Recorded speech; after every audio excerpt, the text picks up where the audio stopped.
So good morning, everyone. I'm Henrico County Manager John Vitolkas, and on behalf of the Board of Supervisors, I want to welcome you to the former corporate headquarters of Best Products. You know, in the company's heyday, this was truly special, a very special visionary place. And you can see that from the iconic Art Deco stone eagles that remain on the property. As some of you may recall, our county bought this property at a considerable discount in 2011 with the idea of turning it into a government center. But as we look closer at the site and reflected on its strategic location along the I-95 corridor, we concluded that there were better uses, and indeed there are.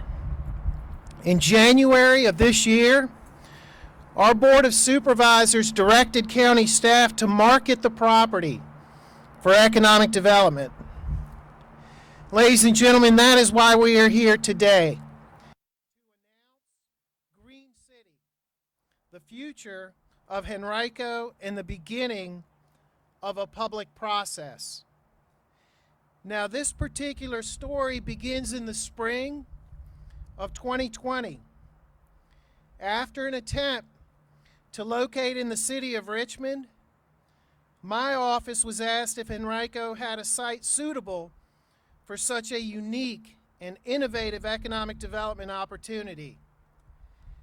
As with any prospect, the preliminary due diligence process began with a team comprised of Michael Hallmark, Susan Eastridge, and internal subject matter experts who are with us today from the county, who are all joining us. And I particularly want to tip my hat to Carrie Trattina, our Chief of Staff, for leading all of these efforts and herding a number of us to where we needed to be. Michael, Susan, and their development team have been busy throughout the past 9 months, envisioning an arena-anchored mixed-use development on our 93 acres of green space.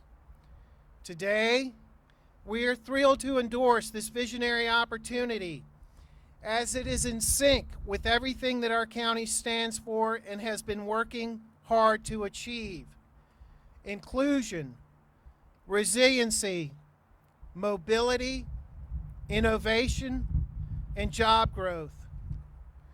We're talking about a new kind of community that is intricately planned, that is inclusive for all, and thoughtfully designed to not only be livable, but also environmentally sustainable.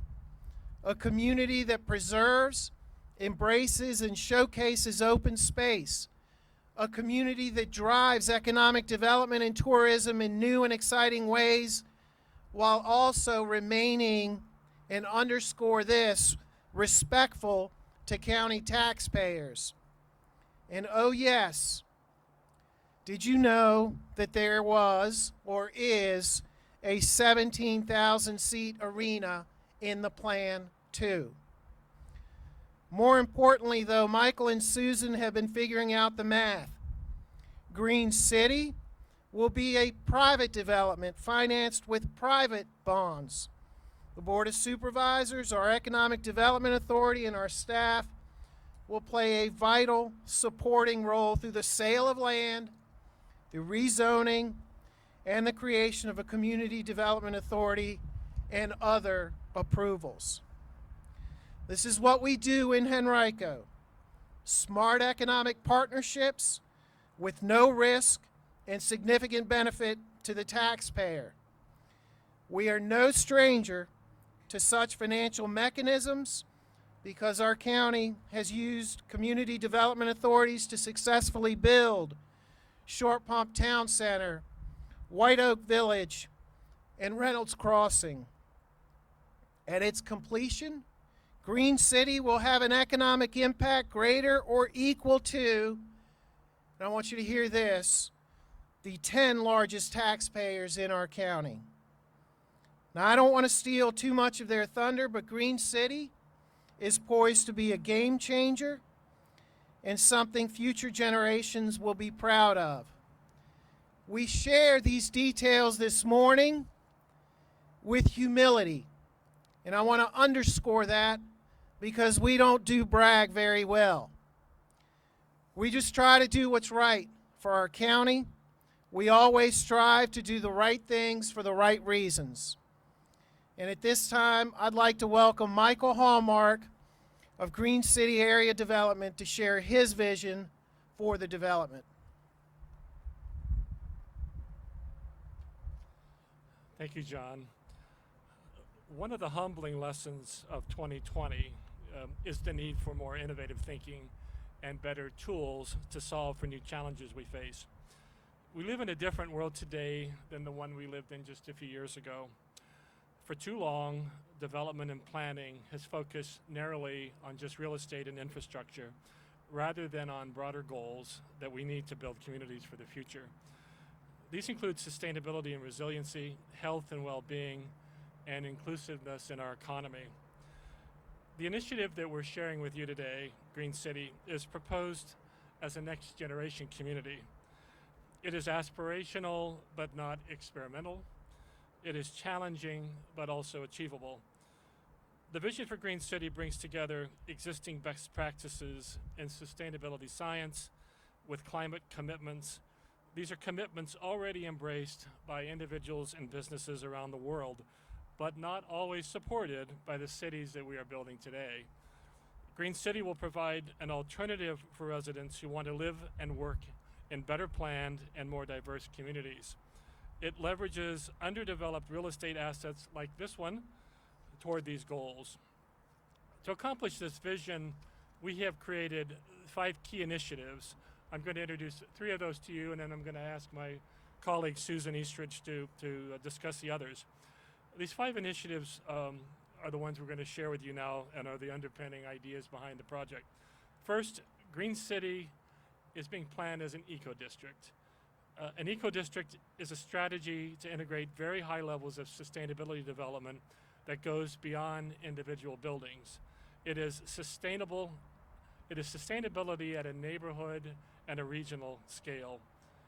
Eco-districts are built on social equity. They result in communities that support and encourage diversity. Green City will include mixed income housing and will promote small and minority-owned businesses.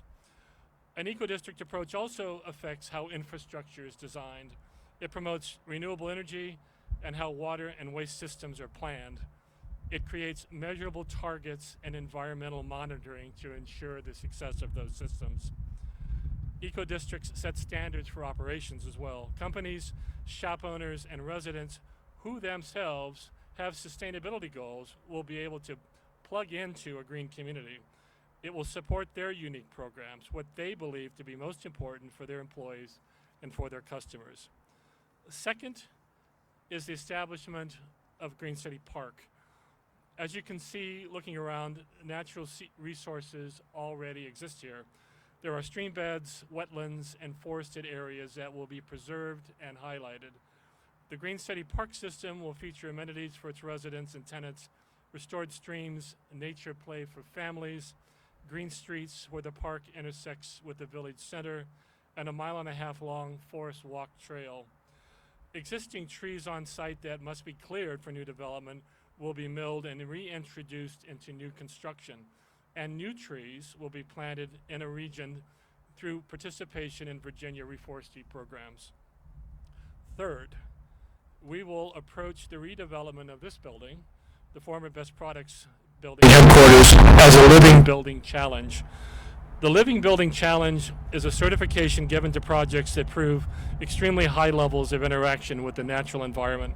Living buildings use passive energy, design techniques, and produce net positive energy and other equally beneficial outcomes.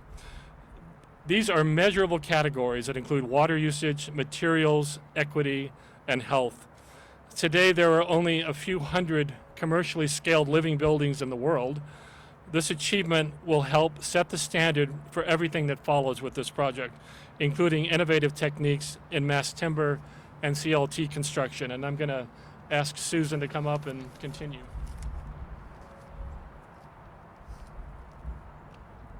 Good morning, everyone. To continue on Michael's theme of our 5 initiatives, the fourth is that Green City will be a diverse, walkable, arena-anchored mixed-use development. Over the course of the next 10 to 12 years, Green City is planned to include 2 million square feet of commercial office space, 280,000 square feet of retail space, 2 hotels, up to 2,400 residential units that will be a wide spectrum of types of housing, both for rent and for sale, of all price points and size. There will be a 17,000-seat regional arena that will put this area into the entertainment market. All of these uses will be built to the highest sustainability standards, including well building certifications. In a post-COVID world, people eventually will come back together, but they will come back to a new normal, which must include better building design, smarter heating, ventilation, air conditioning systems, more indoor-outdoor design, and more direct connections to nature. If everyone's been listening to the Christmas shopping news, there's a real trend for consumers going back to things that follow movements. We want to support and utilize our Black-owned businesses, our small and local businesses. We want sustainable products. Green City will bring all of these things together and allow a place for those types of businesses to occupy. People still want and need to get together. Throughout the history of human settlements, we have evolved accommodations for that to happen in a healthy way. We've done that through continuous innovations in planning and design. Green City will be the next generation of this tradition. The fifth initiative is really full circle to what John was talking about as far as economic development. To differentiate this large mixed-use development, the sustainability nature of the development is really the differentiator. All around the country, there are lots of businesses who are signing climate pledges and other sustainable objectives for their future of their businesses. Big companies like Facebook or Amazon, Google, they can build their own very green campuses. Thousands of the rest of our businesses cannot, but yet they'll be able to come to Green City and occupy the spaces and operate and do business here, live here, enjoy, come visit, have all sorts of exciting events happen at Green City. Homebuyers and renters will want to live in a sustainable environment where there's resiliency. Both in sustainability as well as in energy sustainability. This project will be able to be a regional benefit in the sense that the 2 hotels and the arena will cooperate with the convention center in Richmond and help bring more tourism and sports tourism to the area. Green City can become a showcase of replicable best practices that help introduce new planning and development tools to the greater Richmond area and throughout the Commonwealth of Virginia. These are approaches that can work with more established urban areas as well, and we look forward to seeing these principles expanded to other jurisdictions. Michael and I would like to thank our development team. There's about 12 of us that have an internal team that have been working on Green City. We've logged hundreds of Zoom hours in meeting virtually to go through the planning and figuring out the financial underpinnings and feasibility of this overall project. We want to thank them as well as all of the consultants who've been working with us, the architects, the lawyers, the financiers, the capital markets, the bond underwriters, everybody, the general contractors, everybody's been working with us quietly and virtually to make sure that this project would be feasible and could be underway next year. Thank you very much. Thank you, Susan. You know, I want to take a minute as well and thank our team internally who has worked on this project before I introduce the members of the Board of Supervisors. So we do economic development a little different in Henrico County. This particular project, we went old school. It's a team of 8 that worked internally. and they used an item called a telephone and face-to-face meetings, and then ultimately some Zoom calls. So our Economic Development Director, Anthony Romanello. Anthony, thank you. Steve Yob, Deputy County Manager. Bentley Chan, our Director of Public Utilities. Megan Coates, our Director of Finance. Gene Walter, our former Director of Finance. Joe Emerson, Director of Planning, and Ben Shepard, you and your team for everything you continue to do to put out information on behalf of our county. So it is truly incredible what Michael, you and Susan have put forward. Now, Green City, for those of you that may not know, resides in the Fairfield Magisterial District, and we have with us Mr. Frank Thornton. However, this development being on such a scale will actually impact outcomes for all of our county, all 5 magisterial districts, and you have the full support of the Board of Supervisors. I also want to note the presence of the Fairfield School Board member, Mr. Roscoe Cooper. So without further ado, Mr. Thornton.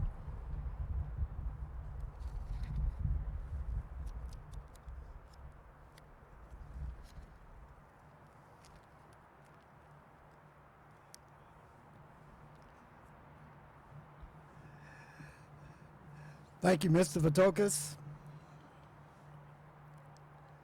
Sawete, Guten Morgen, Buenos dias, bonjour, good morning to everyone. Thank you for being here. Personally, I've had the honor to serve in Henrico County for many years and the privilege to help shape many development projects. Without a doubt, the most gratifying ones are those that extend beyond property lines and manage to uplift the surrounding community and provide opportunities for all persons. I believe Green City has the potential to do just that. Not only just for the Fairfield District, but for Henrico County as a whole. With its guiding principles of community building and inclusion, Green City aims to rejuvenate the Best Products headquarters and save the Eagles as a model project for the green building movement. It will also help revive our historic Brook Road corridor. In addition, Green City will take bold steps to protect and in some places restore our precious environment, leading to a cleaner and healthier Chesapeake Bay. But most importantly, Green City, like Henrico County, is people-focused. Let me repeat that. It is people-focused. The developers are committed to inclusion in every aspect. They have assembled a group of contractors and subcontractors that is diverse and inclusive. 30% of this group represent minority-owned businesses, MBE. The developers also recognize what makes a community healthy and vibrant. Their commitments to inclusion and environmental justice filter through their plans. There is also a strong emphasis on housing diversity and housing affordability, as well as making sure that beautiful public places remain accessible to all persons. In the weeks and months ahead, I look forward to working with our community to make Green City a place that uplifts and works for everyone. It's my honor now to introduce my colleague from the Brooklyn District, Mr. Dan Schmidt.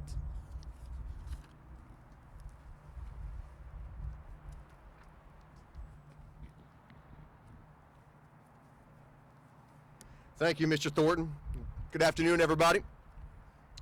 My name is Dan Schmidt. I'm the Brooklyn District Supervisor.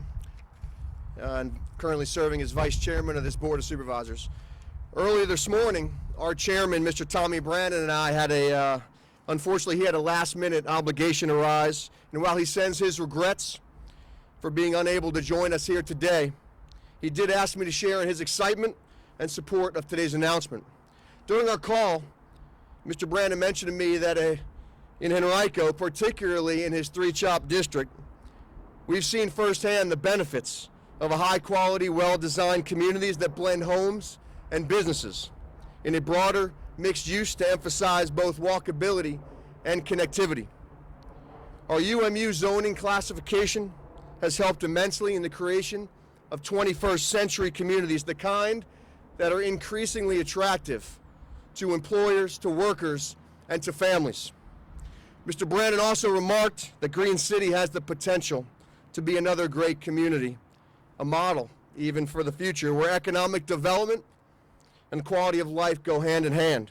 And he's right about a focus on connectivity being critical. We all know that it means connecting people to jobs and to services, but also connecting people to people. It means designing for a variety of travel modes, including sidewalks, trails, and transit. It also means making sure that our digital infrastructure is in place so that everyone can globally connect through the internet. Among the current lessons learned from COVID-19 recently is the absolute necessity of this kind of connectivity and the equitable nature to it. You know, over many decades, Henrico County has earned the reputation of being a great place to do business. As a government, we have consistently challenged ourselves to find sustainable ways to make Henrico more attractive for growth and investment. We understand that strategies that may have worked 10, 20, even 30 years ago do not necessarily meet the needs of today. Like in business, innovation is key. That's what makes Green City such an exciting opportunity. Think about the potential growth of the green industry and companies like Amazon and Facebook and others that are making major commitments to address climate change and reduce their carbon footprint. Wouldn't they want to be a part of Green City? Wouldn't they and other organizations be interested in joining Henrico County to walk the talk on sustainability? This is prime real estate, just off Interstate 95, that for nearly a decade under county ownership has generated nothing for our taxpayers. In fact, it's been a burden, with utilities and maintenance currently costing about $3.1 million since we bought the property. This is an ideal location for something bold. I applaud Green City's vision, not only from a planning and design standpoint, but also a financial one. This is a private development that calls for no use of existing county funds and no upfront investment by the county. This carries no financial risk to our taxpayers. This will not add to the county's debt. However, it will provide us with jobs, investment, and countless other benefits. You know, as the county manager mentioned, community development authorities have been used successfully in Henrico previously to deliver large-scale development projects like Short Pump Town Center, White Oak Village, and Reynolds Crossing. Those developments are now generating significant tax benefits for our county and our residents.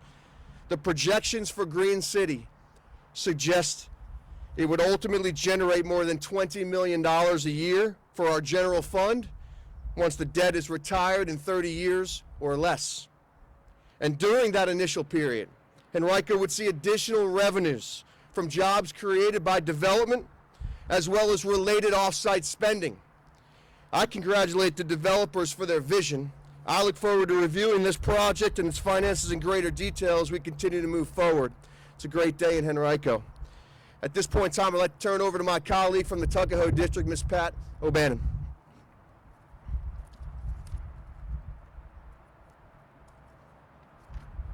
Thank you. That's all right. I've got it. Good morning. This is a hot topic on a cold day. And I'm very fortunate. I'm excited to be here, but I'm going to be talking about parts of this project that are very important, I think, to the residents in our area and all Henricoans. Because over the years, I've learned that how you consider and plan for a community definitely affect residents' general health and welfare. And our job, of course, is health, safety, and welfare. As a county, we've always focused on important things to our community, such as this, but I wanted to begin about talking about Engage. And it's an initiative we have, and you emphasize the AGE part of Engage. We are helping to meet the needs of our older population, and it's a lesson today, too, from the COVID pandemic that social isolation is not good for you, and it has fueled an increase in overdoses and mental health issues. What we have here is Green City. They're offering a smart, sustainable way to grow, and with an emphasis that I really appreciate on parks, the green belt, trails. Our residents lead active lives. We hear this all the time. They want another sidewalk, a bike lane. They like walkable communities, and you have that here. People like to know their neighbors. They want to help their neighbors. And they want to spend quality time with the people they care about in green spaces, parks. And the plan for Green City includes more than 40 acres of parkland and 1.5 miles of trail. The possibilities are exciting, and I look forward to going over the plans, and I hope the residents in the area and all Henricoans pay attention to this and give us their thoughts and the impacts on them, and they might even make some differences. We can always improve, but it's an opportunity for them, our residents in Henrico, to have an impact on our future. Now, Tyrone Nelson is going to come and speak and give you his ideas on this.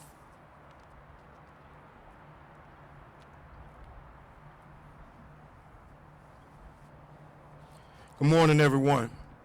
I represent the Varina District, and I too share the same sentiments that my colleagues share, that this is, for us, a great day for our county, and I want to say for our region, for the RVA region. In Eastern Henrico, where I serve, Mr. Thornton served, we recognize the value of open space and the need to preserve it for future generations. And we also recognize the value of sports and sports tourism. As a board of supervisors and as a county, we get both of them. That's why recently we purchased more than 1,000 acres along the James River at Wilton Farm, and across the county have added court and field capacity across our county. As stewards of the earth, we look for opportunities to do more. That's why I personally am excited about this Green City proposal, because it will take bold steps to care for the environment and our future, while also fueling new opportunities for economic development. I also must admit that I am excited about the prospects of having one of the world's most sustainable sports and concert arenas right here in Henrico. As a county, we have seen over the past decade the benefits of tourism, and more importantly for us, sports tourism every day. Visitors in Henrico account for nearly $1 billion in annual economic activity in Henrico. A 17,000-seat arena, plus hotels and space for conventions, will continue to make our county a premier destination along the East Coast. It also will complement the indoor sports center we're planning at Virginia Center Commons, and all that we're doing countywide with sports tourism, from adding fields for soccer, football, baseball, softball, to courts for basketball and pickleball as well. All of this, I believe, will continue to make Henrico County not only a great place to visit, but also a great place to live. Again, I stand with my colleagues in support of this announcement today, and look forward to having further dialogue to see what we can do to make it even a better project. Ladies and gentlemen, I want to thank everyone for coming out this morning. I certainly hope that you have seen the merits of what is possible with this, and I certainly hope that you have seen the political support that is here in Henrico for a project of this magnitude. Susan and Michael, thank you. We look forward to many, many years of conversation and development on this property.